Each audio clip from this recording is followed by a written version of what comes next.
1 minut ichida uy sharoitida shumka qilishni o'rganib olasiz. Pol qismiga uchli ishlatamiz, yonboshlariga 2. Buni sababi yonboshlari og'ir bo'lib ketishi mumkin.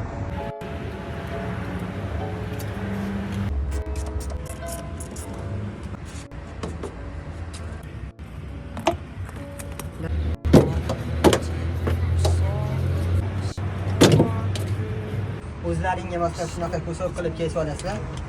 Har bitta joyiga alohida qism qilib yopishtirib olasizlar.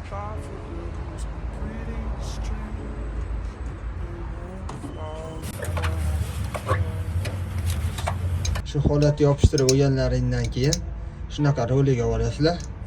Ustidan bitta yurgizib olasizlar shunaqa. Biz endi juda shumka sohasini kitobiy qilib joy-joyiga keltirib olmadik. Sababi uy sharoitida qilinganda qiyin bo'lmasin deb, odamlarga foydali bo'lsin deb.